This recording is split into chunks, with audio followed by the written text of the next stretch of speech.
Gotta talk fast. Gotta talk fast. Gotta talk faster, faster, faster. Gotta talk fast. Welcome to an oral review of Archie comics Sonic the Hedgehog. We have no script, no intro script, but Dominic has a quick little story he wants to tell. Just reminding you, I won't tell the full story. You can read it on my website eventually. This is a tease for a thing that you haven't written yet. Exactly. Reminding you that if you instigate a crowd of 500 teenagers, they will come at you and you will be the idiot, which is what I just witnessed when a dude with a Trump flag instigated a crowd of about 500 teenagers protesting ICE. And they chased his ass around town. And, hell yeah. And I am very curious to see if the mainstream like TV news outlets like ABC, NBC, how they're going to tell that. I'm going to be watching that very closely, how they tell that story. Because they were there, they watched it. Camera crews were there, they watched it. I'm very curious to see how they framed it, because I did hear a TV interviewer ask someone, but she specifically asked, did you see the kids attack that man? And it's like, that's a frame. That's a way to frame it. Yep. That's always remember to be more involved in your local community. Yes, because it tells a very different story than what I actually, honestly, like, just mini rant right here. The more I do of my street journalism, photography, community-based reporting, as all over the places it can be, because I do it for free, for the love of the game. But it's like, I don't understand how TV news functions at all as a journalistic output. How so? In the sense that, like, wow, you really didn't get any of this story, because they're idiots. Yeah, well, it's like they like camp out in front of a school because there's a planned march at that school, walkout, right? And I'm there too. We're all waiting. We're all there waiting, kind of a press pool, waiting for this student-led walkout of a school, anti-ICE walkout to begin. And a guy walks up to me, one of the TV camera operators, and he's like, so where are they marching to? So first of all, they don't know the terrain. They're Chicago based, but they don't know. This is in Aurora, Illinois. And so it's a suburb, western suburb. And it's like, well, I think they're going to march downtown. And it's like, where's downtown? Okay, great start. You didn't look that up to begin with. Well, also, it's where the buildings are. Yeah, exactly. Like, I'm not trying to be mean, but Aurora's, it's pretty obvious where the downtown is. Very obvious. There's like a 20, or I don't know, however, multi-level building. Anyway, and it's like, well, it's here. I pull up my Google Maps and I think it's here. Oh, okay. Okay, we'll probably walk, like 10 minutes with the kids, and then we'll drive downtown. We'll go back and then drive downtown. It's like, okay, what if something happens between then? Right?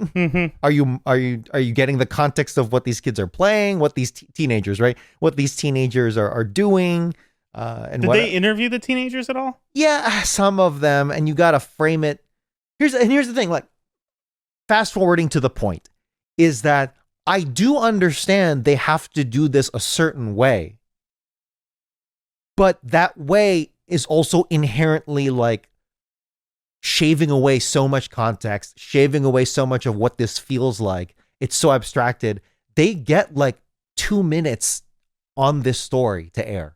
Right? Unless there's a shoot, if it bleeds, it leads, right? Unless there's an active shooting, unless, it's a federal government official, they will not run like a full hour story on it, which is, I don't know what, at least I respect 60 Minutes to a degree, in the sense that at least they do a full story on the subject, an investigative story, right? And it's like, wow, this is not that at all. I don't. Well, I mean, in the context of what it would be on the news, it would just be like a minute, 2 minutes tops. So, like, I guess, like, think about your local, like, just your local TV evening news, local one, right? What does that look like? There's probably so much more to the story than you realize. It's crazy. Sometimes not, but from what I'm seeing of street level protests, there is. Yeah, I mean, last time I watched local news, there was a squirrel on water skis, and the entire time I was like, "There's more to this story," and I don't know who raised the squirrel. Did he have squirrel parents? Was it an adult, like a human being? Are you joking? Yeah. Okay. Because that sounds like it could be a realistic thing that they like. What's it called? A kicker? Yeah, a kicker. Which is that at the end of a program, they'll be like, and here's a fun little thing. Yeah. Right. And it's like, I don't know. I feel like I could know more about that. Like, yeah, how did you raise this squirrel? Right. I want to talk with this trainer for 15 minutes. I want to talk with the squirrel for 15 minutes. Let's kick this intro into a... Nope. Let's punch this up a notch because we got some big-fisted individuals here. I wrote only one of us can do comedy. It's clearly not you. Thank you. We're back, baby. Sorry. I wrote a little intro for this. Oh, okay. So it's called Knuckles History. It's not really funny or anything. I realized that this might be maybe a first episode for a lot of people. I can see a lot of people coming in and just being like, I just want to know about this Knuckles shit because it sounds crazy. So for our, I don't know what to call these viewers, voyeur. What? That's not what that means at all. This like I'm only gonna watch a little bit from afar but not interact. This is for you guys. For context, Nick and I have a dynamic where he writes this script ahead of time and then I cold read it. So I have not read any of today's script. So when it gets sexual, it's because of me, not him. Mm-hmm. Very much so. History of Knuckles by Nick Folkerts. Mm-hmm. I believe that there might be some new viewers tuning in specifically for the Knuckles comics. For their convenience, I am writing a quick summary of Knuckles' history. Knuckles the Echidna is the protector of the floating island. The floating island is able to fly from the power of a Chaos Emerald.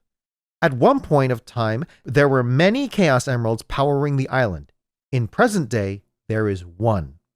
The island was lifted because a giant meteor was going to hit Echidnopolis. Echidnopolis was the technical marvel of the past, with technology akin to a Star Trek paradise, where machines do all the manual labor. There were only Echidnas, Knuckles' ancestors, in this city. Using their advanced technology, Chaos Emeralds, and ants, the scientists were able to lift the city above the meteor strike, and the island has been floating ever since. There was a crater where the city once stood. Dimitri and Edmund were two scientists that lived on the floating island. The two of them wanted to bring the floating island back to its natural resting place, which is a country called Down Under, which is just an Australian stand-in. The two of them go to the city's council to argue their case as to why/how the island can return to land. The council rejects their idea, citing that it was too risky. This angers Dimitri, and he attempts to return the island to land by himself. He uses a device called a chaos siphon to try and slowly drain the Chaos Emerald's power, which will slowly land the island. Unfortunately for Dimitri, something goes horribly wrong with the Chaos Siphon, and too much energy is absorbed. This transforms Dimitri into a being called Enerjack.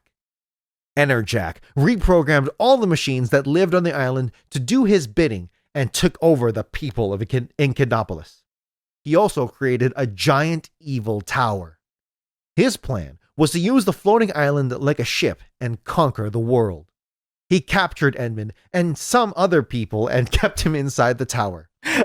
As I was writing this, I was like, there's so many fucking people. I'm just going to keep it to just these two, yep. Then some ants come and destroy the foundation, making the tower crumble into a mountain called Mount Fate. Enerjack was buried for hundreds of years.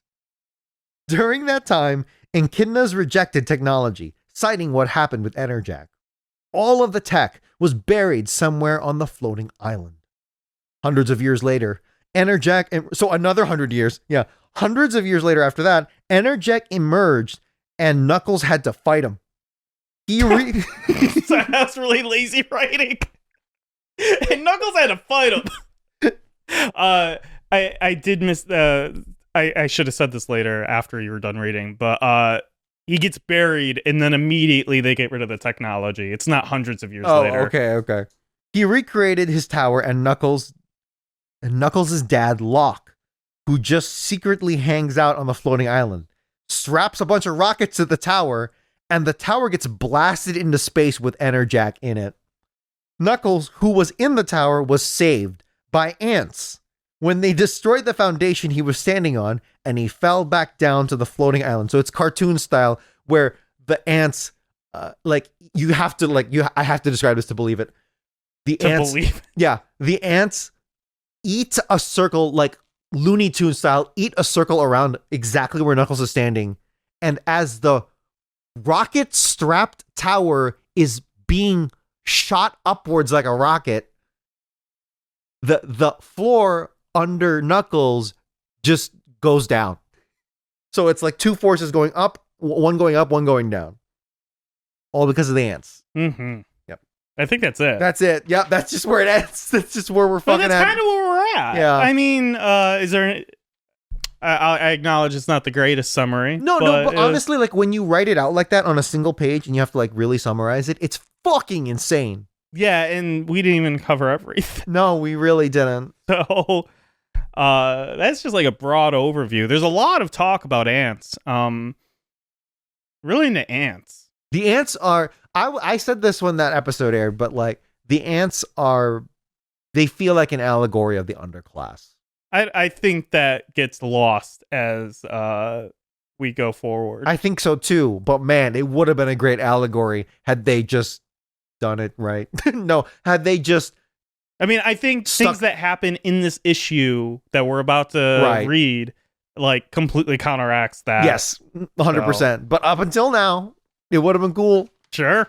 If you are a first-time listener, I just want you to know that when they lifted the island up, so it's like floating with the Chaos Emeralds, it was able to be done because a bunch of ants got underneath and helped lift it up. Yep.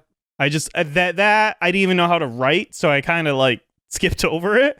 But like that's a thing that happens. There's a specific series of panels where the island is floating upwards, but it's not quite there, and the ants push it. Ants are pushing however many thousands tons of landmass and buildings. You know what they say? Ants can lift 6 times their body mass, so only 6,000 tons. Yeah. Up to 6,000. Okay.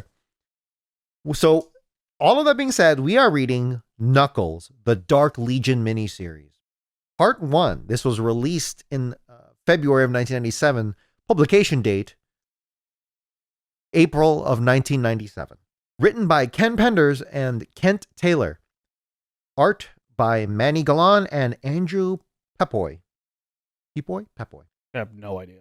Beginning right where the last miniseries left off, the lessons of history and culture have always been handed down from one generation to the next. Not only do these actions often preserve a proud heritage and tradition, but they sometimes allow the young to gain wisdom and experience from their elders, in the hopes of improving that which came before.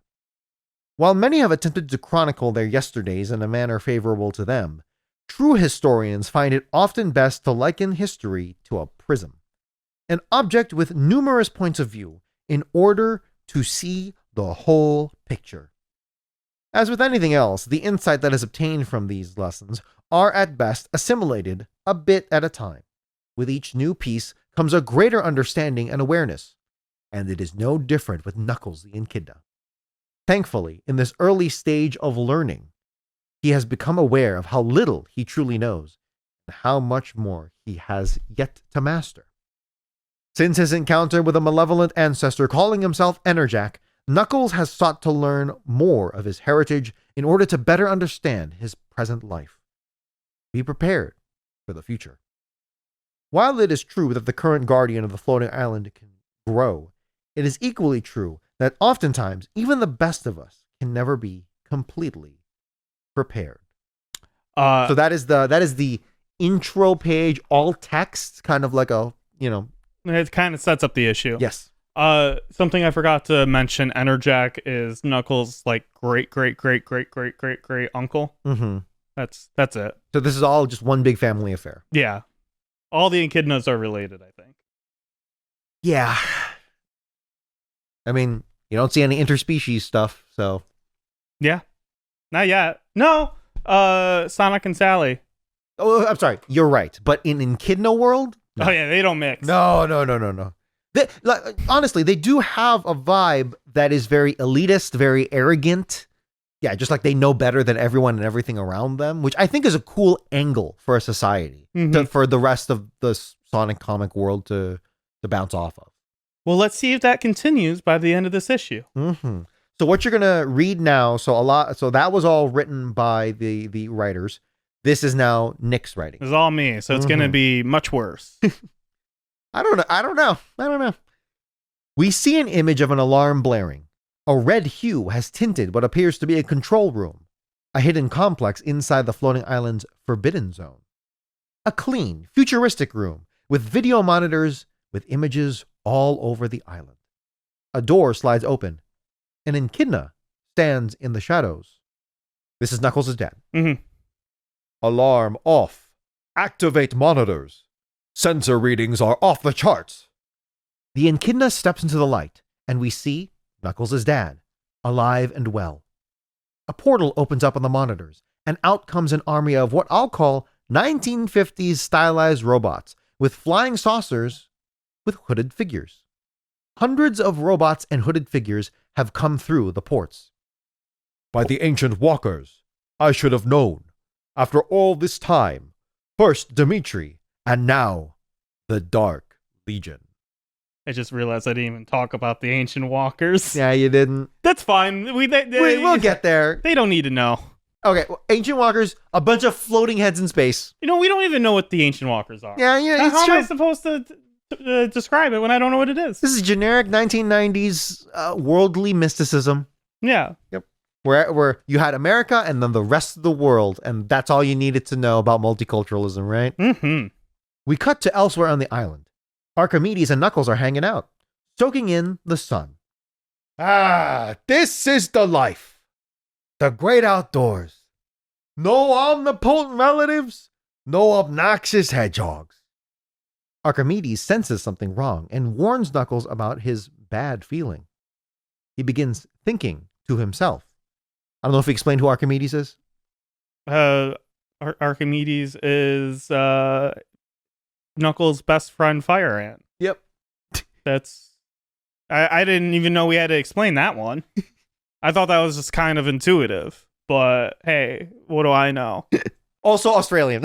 Australian. Yeah, that's actually important. Yes. And I can kind of do an Aussie accent. Very offensive to Aussies. How can I convince him without telling him the whole truth? That his father and I share a telepathic link, and I've received a mental image, a mental message of grave danger. Knuckles hears something off in the distance.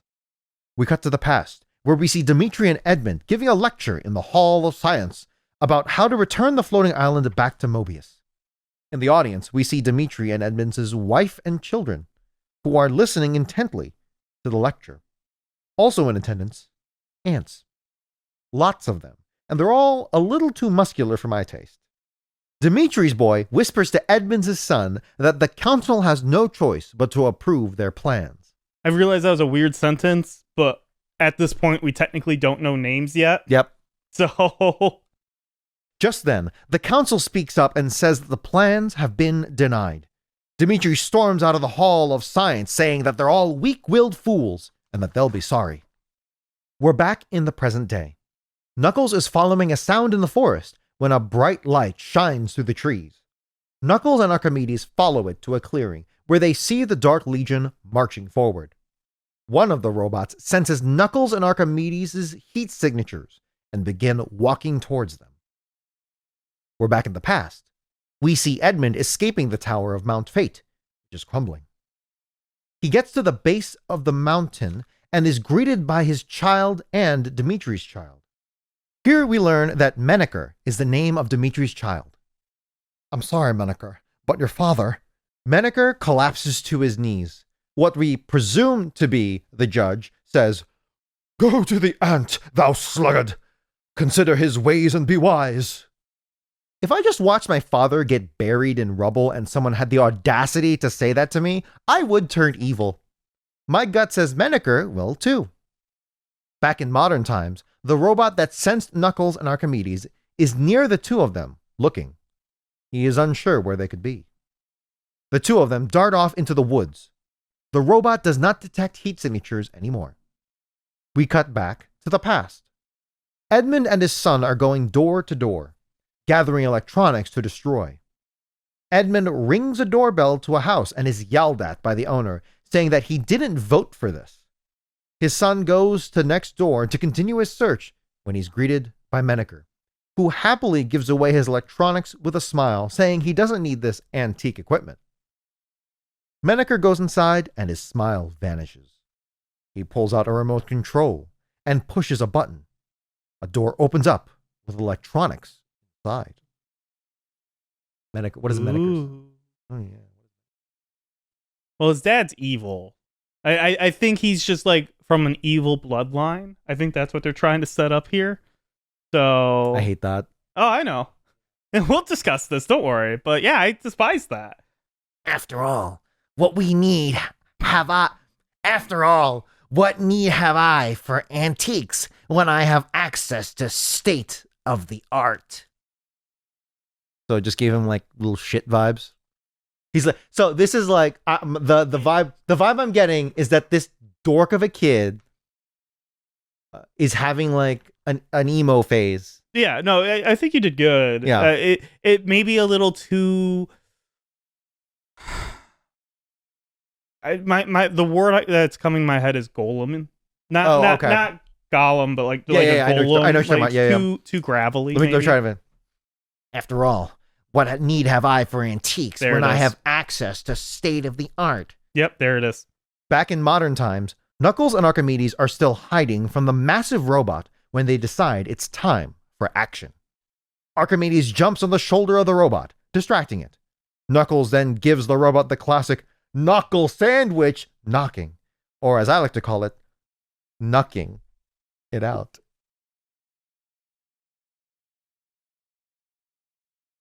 Let me reread what Nick wrote here, because I want him to I want you to hear it proper. Knuckles then gives the robot the classic knuckle sandwich, knocking, or as I like to call it, knucking it out. This is good writing. This is good writing. Yeah, well done. This is my infinite jest. I tried reading Infinite Jest once. I got like, I want to say a third of the way through, and I found it the most, like, it was very frustrating. I feel like I've said this on the podcast before. It was like, how can I word it?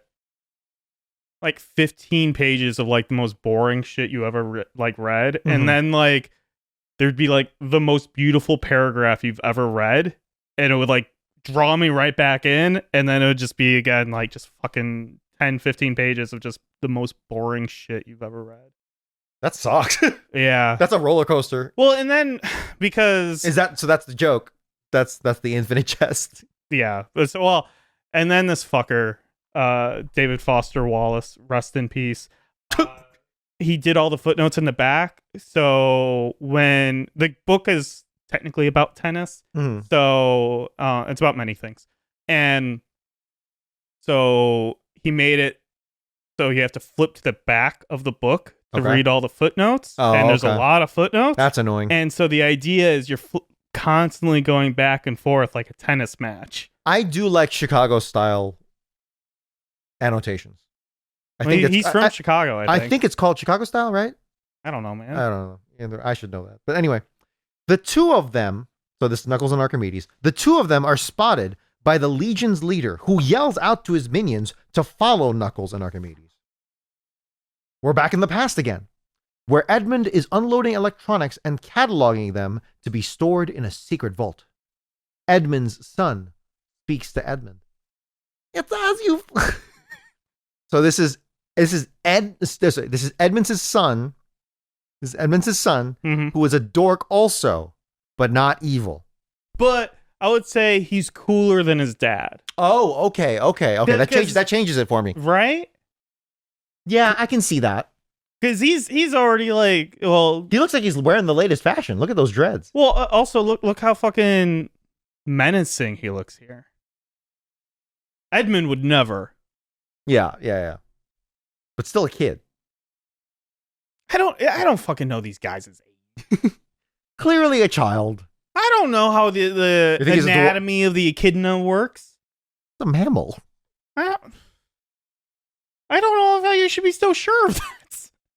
Okay, so he's cool. Edmund's son is cool? Dude, like, is nerdy cool a thing? Weird. Because he still has Edmund as his dad, and he's like a dork. So, like, that's definitely rubbed off on him. It's as you feared, Father. Simplifying our society is proving to be a most controversial undertaking.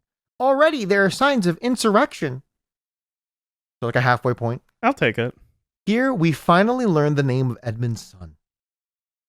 I never thought this was an easy policy to implement, Steppenwolf. We knew there would be some opposition. But did you ever imagine his kind, Father? I'm going to interrupt here, because I didn't really, like, emphasize this, but his name is Steppenwolf. Mm-hmm. I did a bit in the original script where I tried to write in as many Steppenwolf songs that I could, like, name. How many can you name other than Born to Be Wild? Magic Carpet Ride, Snowblind Friend, Hey Mama. That's all I can do off the top of my head. That's more than I can name. I used to listen to Steppenwolf's greatest hits, thank you very much, all the time. Okay, no, respect. But no, I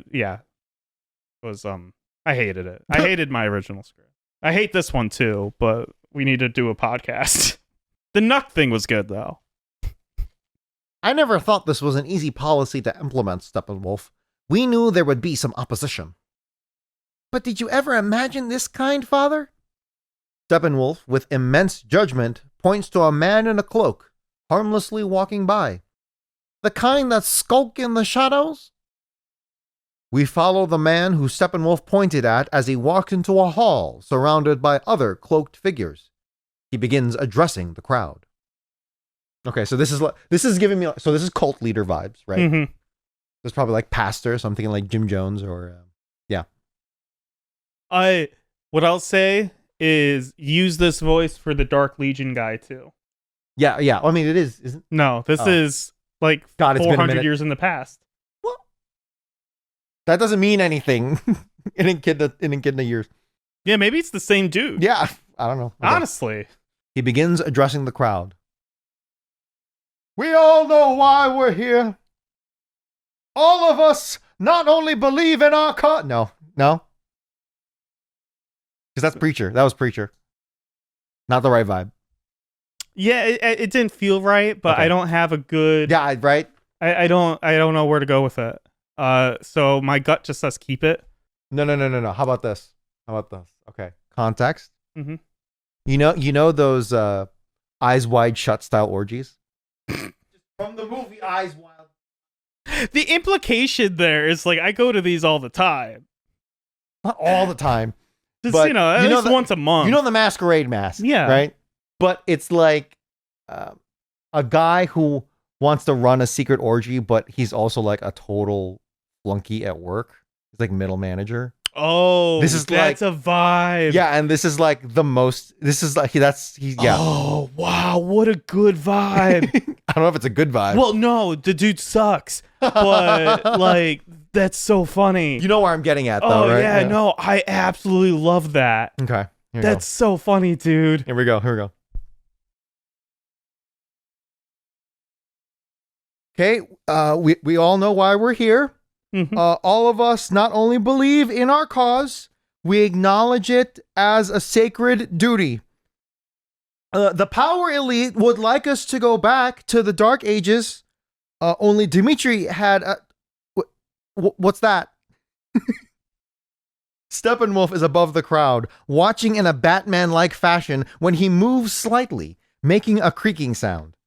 The crowd turns and spots him. Steppenwolf flees as the hooded figures begin shooting at him. In modern times, Knuckles is being chased and manages to run into the Chaotix, which consists of Vector, Mighty, Charmy, and Espio. Archimedes informs the team that the invaders are powerful and that going toe-to-toe with them would be suicidal. The team hears the invaders marching up and they hide for an ambush. The army marches into the ambush and the Chaotix team attacks. It's an all-out brawl that Knuckles and friends would be winning if the Legion didn't have numbers on their side. The Chaotix retreat and regroup so they can formulate a plan of attack. We're back in the past. Steppenwolf has managed to steal a flying saucer and is trying to escape the Legion. He gets blasted and crashes. He is confirmed dead, but the Legion doesn't go down to investigate, which feels extremely lazy. Flash forward to present day once more. The Chaotix team is surrounded by the Dark Legion. Knuckles tells everyone to stay cool as they surrender. So this is the big bad guy. What do you think should be the style here? Well, this is a guy who's in command of his orgies. So Stanley Kubrick. This man knows and understands orgies, and he's just like, we need a buffet table, we need like certain types of couches, we gotta get the right cleaners, and he's in and out, bada bing, bada boom. That's this guy's vibe. Each of those claws. Okay. Holy shit, bro. For audio listeners, this dude I'm about to voice has a robotic arm with 3. It looks like a claw machine at an arcade that, with the pincers that like drops your shit on purpose when you think you're about to get it, the plushie. Yeah. Okay, so this is same dude, but knows he's the bull. Yeah.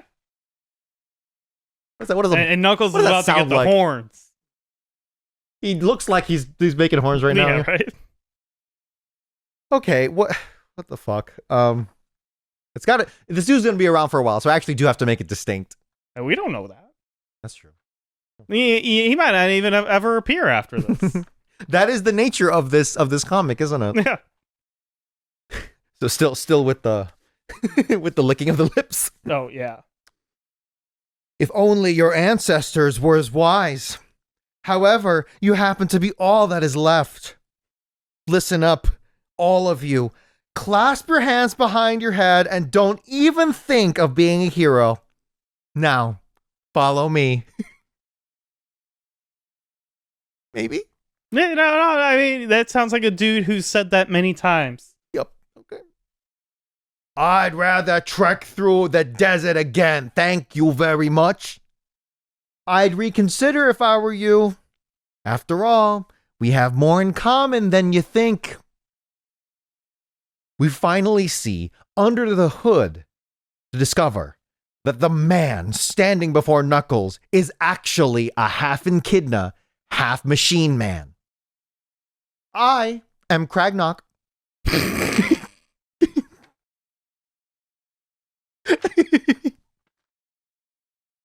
This voice is really growing. It is. Are you joking? It's insane. Okay. It's like so absolutely insane that it's kind of working for me. It's because I gave you context. Yeah. Okay, here we go. Also, I said the name wrong. It's not Kragnock. There's no N in there. I am Kragok. It's even stupider. Well, because now it sounds like he's at a fucking Trek orgy. Yeah. Like he's at a con. He got all the Trekkies, and this is his Star Trek name. You know that shit happens too. Yeah. No, I know that happens. Join me, and together we can reclaim our birthright to live long and prosper. Because now he just sounds like a fucking like cosplayer. Yeah.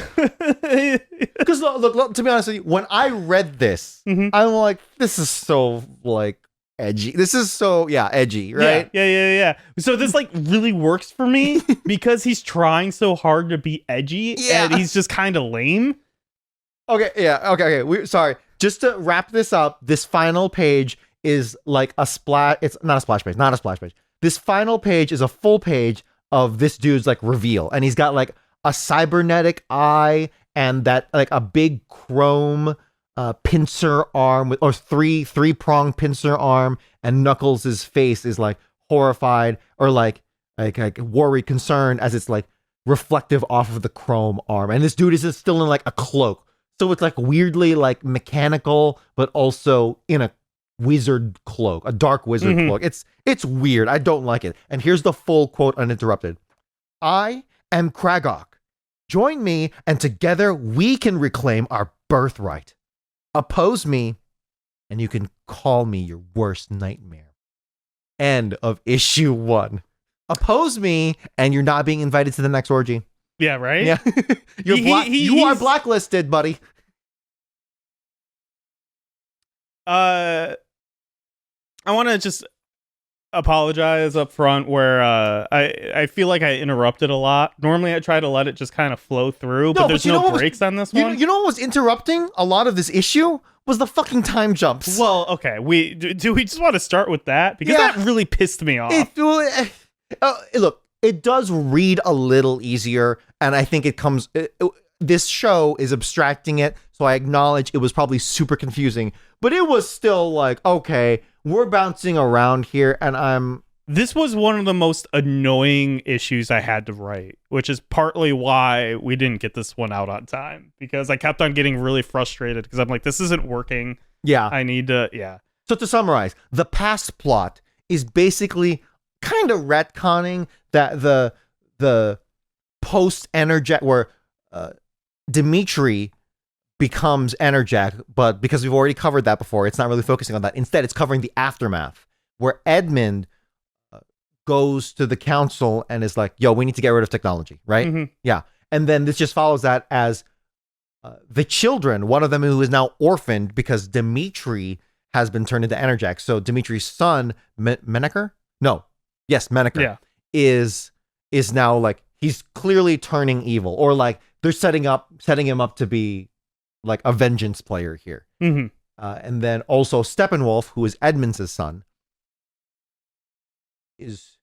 is also like doing something here, and it's like, what the fuck? Well, and it's one of those things where I'm like, I don't know if I understand why they needed to do the intercutting. Yeah, I don't either. It doesn't really add that much, and it ended up. This could have been 2 separate stories. Well, that's the thing is like, when you do something like this, I feel like it can be used in a very like smart manner, yes. Right? And a lot of times it would be used to show like parallels between the past and the present or something like that. And which like, they do visually here. This is what I'm setting up. Yes. Is like, and they imply that visually in the comic, because they'll show like Dimitri angrily walking off, and then Knuckles is doing the same exact thing, implying that these things are rhyming, but the stories don't interconnect like that, and so there's no reason to draw those parallels. Right. So then it just becomes like jumpy. You're just jumping around. Well, you're just jumping around, and B, you're just doing transitions like that to show off, or like not even show off, like because you think it looks cool. Like, okay, I guess that is showing off, right? But yeah, no, yeah, you're right. It is, because it's. Yeah, you're right. It's the cool factor, but it's not cool at all. This isn't even like rule of cool. This is just annoying. Yeah, and like at first I was like, because you look, just to really emphasize it, as you heard, hopefully it came across in the script, but like, yeah, the past plot is a lot of backstory. The present plot is just exposition, and it's not telling us really anything about the characters. Right. Which is like, so then why are you drawing parallels if you're just cutting to Knuckles and there's no parallels being had? Yeah, exactly. And that was the thing that was really frustrating, is like there's it cuts from Archimedes and Knuckles sitting on like, we'll call it a beach or something, I don't know. Just like enjoying the weather, and they're like, what's that sound? And it cuts to Dimitri and Edmund giving a presentation about how to, bring down the island, but it doesn't connect. There's no connection tissue there other than the fact that like they're related, right? Mm-hmm. And at first I was like, well, maybe they're gonna try to do something where because at first it's Knuckles and Dimitri as the parallel, and then it's Knuckles and Dimitri again. And so I thought they were gonna do a thing where I mean, it doesn't have to be like parallels in story. It could be parallels in terms of like emotion or something. Mm-hmm. And I thought they were going to try to do something where like Dimitri was very angry all the time and Knuckles can be hot-headed. And I thought they were going to like keep on showing these parallels. At first, I was very impressed with what was happening. I'm not going to lie. Mm-hmm. Until I finished the fucking story. But then you like processed it, well, right? Well, because... And then... Well, not even that. Like I was kind of fooled into it, and not fooled into it, but I was drawn into it as well. But continue. No, you're fine. And so I thought there was going to be like an emotional like parallel. Yes. Where Dimitri was always angry. Knuckles is being really hot-headed here. And then there was going to be a moment in the past and a moment in the present. Where it converges and it goes, it splits. Oh, splits. Okay. Where like Dimitri... Or converges. Right. Either way. Either way. It accentuates whatever path they take. Right? Exactly. And that's what I thought was going to happen. Right. Is Knuckles repeating the past, or is he going to break away and like, move history forward? Exactly. But then it specifically, when I realized, they're just being dumb, was on page 7 and then page 8, because now the parallel was between Edmund and Knuckles and not Dimitri. And so I was just like, they're just picking and choosing transitions. They're not doing anything creative with the storytelling. It's not a storytelling technique. It is a blocking. It's a blocking thing and a frame match thing. It's a pure technical thing that does not make any sense. Yeah, and then this is a tool, or it's a tool in the tool bag, right? This method of matching, a panel matching between time periods. Yeah, and then they stopped doing the matching at a certain point. Yeah, it's like, what was the point? Yeah, it really rubbed me the wrong way, because it can be really cool. It can be cool correctly. Yes, and it sounds like we're nitpicking it, but no, you interrupted the flow of both stories for the sake of this trick that did not need to happen. Because look, let's be honest, Dark Legion is also still just inherently edgy by the way it looks, but at least we could focus on it more, right? Mm-hmm. I'm with you. If this had been isolated story, or back-to-back stories. Well, the other thing that annoys me is like they're trying to do like a reveal, right? Well, I guess we technically don't know. Oh, let me scroll through. It is a reveal. No, because these fucking guys, they paint these guys not looking like Echidna. Right. When they have the hood on, they're just red blobs. So you can kind of assume they're like aliens or something. And then you finally see Kragok, and it's like, they're all echidnas, aren't they? Mm-hmm. And so, like, why are you trying to hide that these are echidnas, right? Yeah. I guess, you know what? I guess we technically don't know. Maybe these are not echidnas. I know. No, well, hold on. Keep going down. Scroll down. Yeah, those are they're echidnas. They gotta be echidnas. They have to be echidnas, right? I don't know. What I'll say is it's really dumb if they're not. I mean, no, let me rephrase that. It's really dumb if they are, because they should just draw them as echidnas. Unless if they've been underground for so long. Well, okay. What I'll say is there was a portal at the beginning. Mm-hmm. They did come through a portal. Okay. We don't know if these are echidnas. That's true. You know what? That's a good point. They could be just gaseous beings that can hold form somehow. Yeah, or maybe just beings. The gaseous thing kind of came out of left field, but it could be a gas. Yeah, I'm not saying they can't be. They could be a plasma. Yeah, they could be anything, man. They could even be echidnas. The four states of matter: liquid, solid, gas, and echidna. Yeah. There was a VHS reference here at one point, which I find very funny when they were going around getting rid of all the technology. Because that to me implies that VHS is just kind of the pinnacle of technology. One of them could be like a vintage thing. Could be a vintage thing. Yeah, I guess he did call it like antiques. Yeah. So maybe yeah, maybe he's just like the scan lines on these CRTs and VHS. That's the way to go. I don't want this crisp 1080p or 4K. Father, I don't want to play Smash anymore. I want interlaced. Yeah. Give me 480i. So when the guy comes from the Legion and like starts, I mean, when they're forming the Legion, right? Yes. Oh, fuck me. Sorry, I just noticed what these guys look like here in this panel. These guys, they're echidnas. It's an echidna cult that wants to keep the technology. Yeah. That's what they are.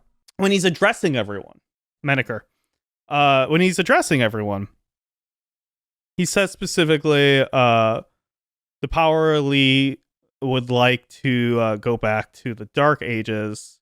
Only Dimitri had, and then he gets interrupted. What was Dimitri's thing again?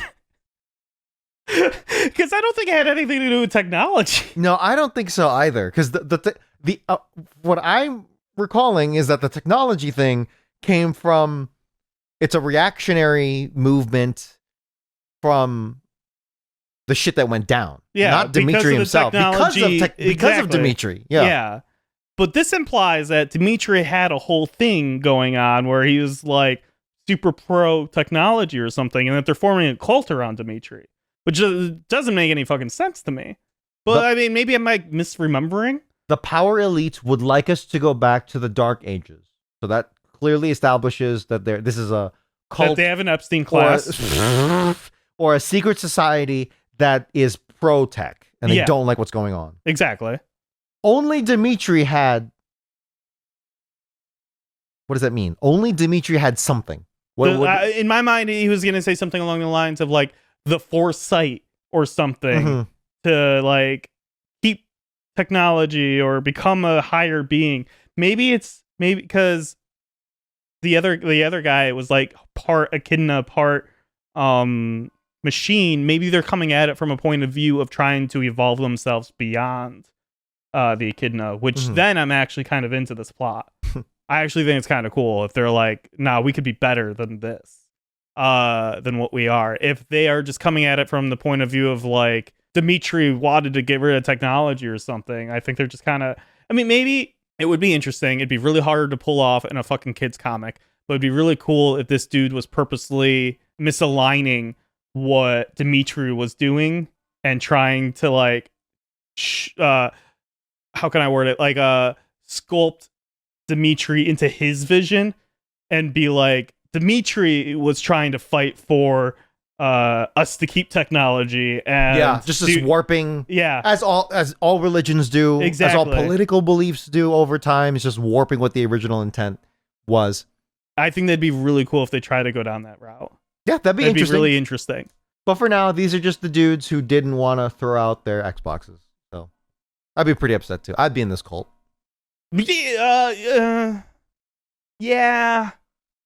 I guess it depends on how the technology was being used, right?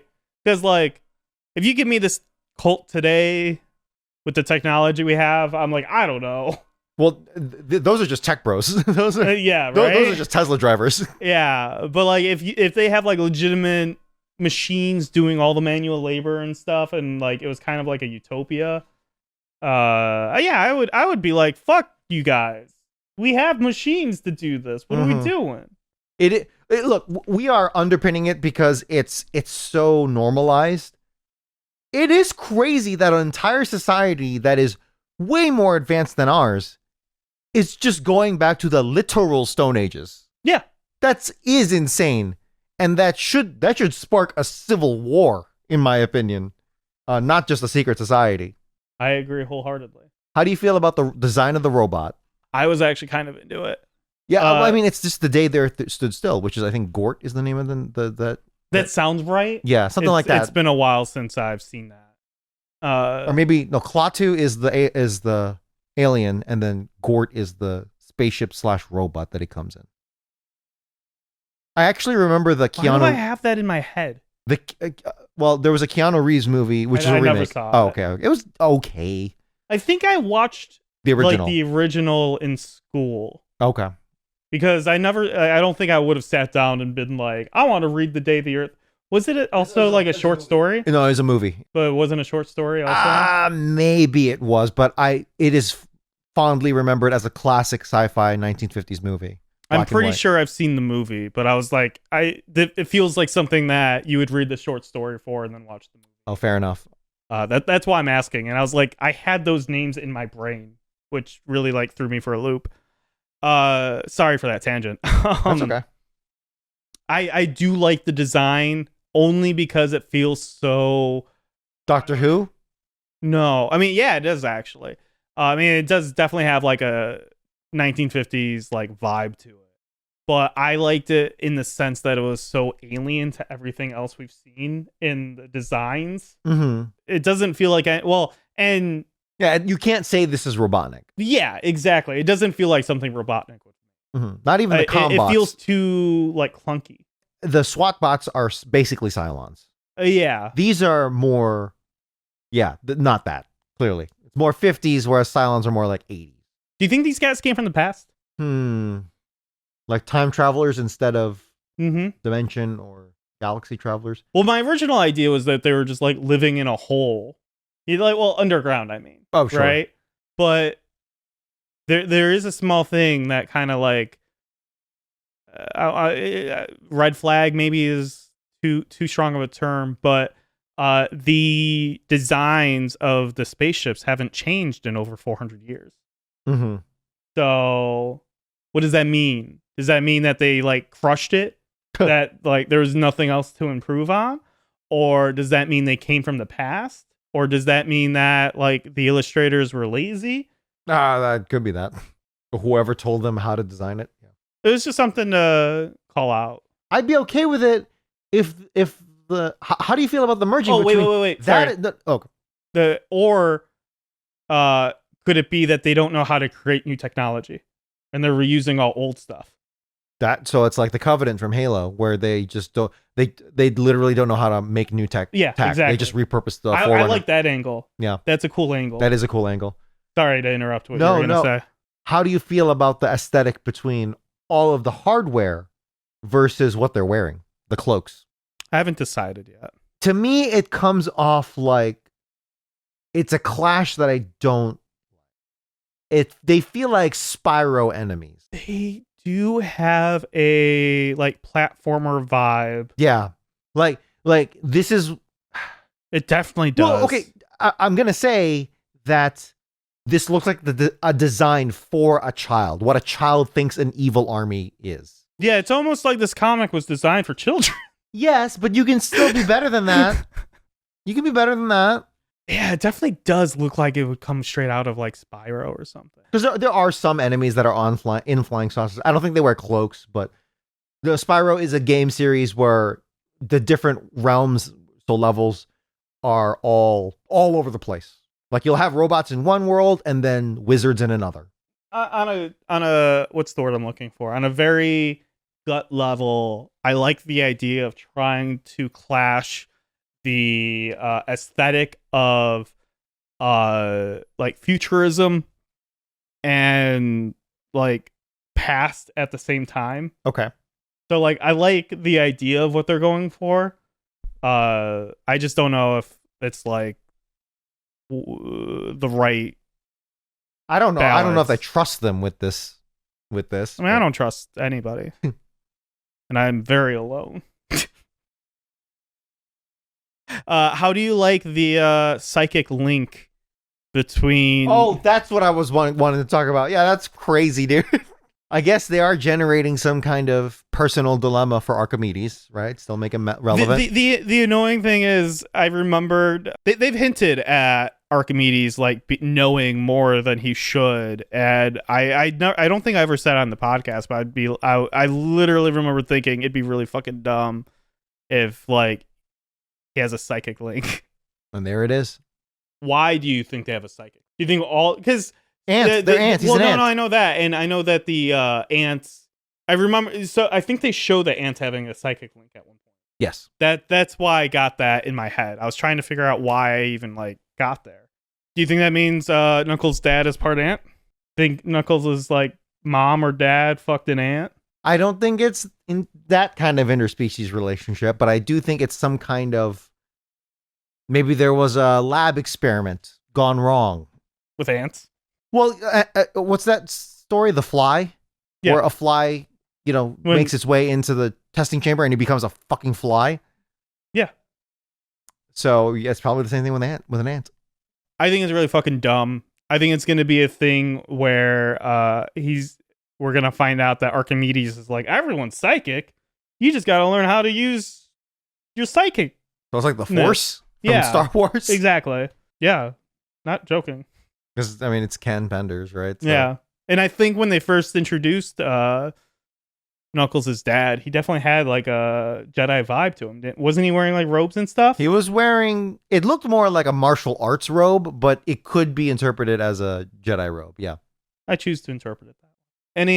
Any wrapping up notes? Anything you want to? Yeah, I think, where's this going to go? I don't fucking know. That's the thing about Ken Pender stories. Well, and don't discount Kent Taylor. Kant. Yeah. Kant. Kant's got a lot to say about this. I would love, dude, Ken Pender and Immanuel Kant. Yeah. Go to team. Yeah, it would be a team, all right. So it's just the exact same amateur writing, but everyone is making very informed moral decisions. Yeah, obviously the villain Kragok has revealed himself. And now the gang's just got out. How funny would it be if it's like the end of this episode was the full page reveal? First panel of the next issue is just the Chaotix punching the shit out of, just beating him up on the ground. They hey, that's the guy, and then just start wailing on him. That'd be pretty good. I would love that. Yep, me too. Yeah, no, I mean, what I'll say is, I am intrigued in the direction that they're going. Okay. I don't think it's going to be good. Well, you know what? Now I'm thinking about it. Because they set up the two sons. The sons have to make a show up in this. Oh, sorry. I was reading an interview with Ken Penders. I apologize to completely derail you. He was like, yeah, I was trying to do like a Cain and Abel with Dimitri and Steppenwolf. No. Menneker and Steppenwolf. No, Dimitri and Edmund. And I was like, I don't think that came through at all. I don't think so either. That was like a pretty bold claim of yours. They were brothers, and then they did stuff. That's about it. Well, they went opposite. They went in opposite directions morally. So there you go. That's Cain and Abel. Okay. Yeah, I guess. Named his son Mark. So that's the Mark of Cain. No. The sons are going to make a play here somewhere. Do we want to guess where this goes? My personal guess is that the sons are going to show up in the present. No way. What if it's time travel? No. Well, have you read ahead? No. Okay, I haven't either. I don't think so. It's anyone's guess. It's where I'm at is I don't know. So my guess is that they're going to show up and then they're going to fight each other in the present. I don't know, but they might make an appearance in the present. What do you think? You don't think so? Well, there's only 3 issues, and we've just read the first one of this miniseries. Yes. What are we gonna learn about the past? Are we already done with the past? I hope so. No. I bet you we're gonna explore this cult of pro technology more. Yeah, I mean the past has to be there throughout all 3 issues, I think, and so it's got to be setting up more of the cult / secret society, which I do find interesting because that's societal tension with this group. Because they have to go into they have to be the reason why Incanopolis falls. Right. That has to be. And so that is the past issue stuff. Maybe it does result in a civil war. Maybe that's the war right there. Yeah. And then the present has to be Knuckle. If I was, what would on a broader level, maybe we're being harsh, and maybe if the parallels don't work on this first issue, they might work in the second and third. And maybe there's going to be a parallel. There might be a parallel or something of the war happening in the past and the war happening in the present, mm-hmm. and the thing that makes Incanopoulos fall in the past is the thing that Knuckles uses to save the day in the present. That would be a wrapped up story. That would be a neat story. That would be a way to salvage it. And that is when the Master Emerald is introduced. I actually have been waiting for the Master Emerald to officially be made. And then Knuckles is gonna sit down and be like, I'm gonna call this place Angel Island. Yeah, exactly. Literally, I'm waiting for that. I still stand by. I stand by my original theory that they're gonna make a Master Emerald when they go and siphon off all of the like Chaos Emeralds, and then like expend or like combine it into one or something. Exactly. Like you don't make the Chaos Siphon and then not use that to create the Master Emerald. Like they lucked into that so like it'd be insane. Oh my god. They don't fucking do it, man. That's the issue. I'm not gonna do the normal outro. We gotta figure it out. We aren't updating TikTok, and with the way TikTok has been going, I don't think we want to. So, I've been doing clips. You haven't been doing socials. Hey man, if you DM us on Blue Sky, I'll look at it. That's where we're at, man. Just like, comment, and subscribe to our channel. That's all we care about. That's the best you can do. You can send us emails through sonicgrams at gottatalkfast.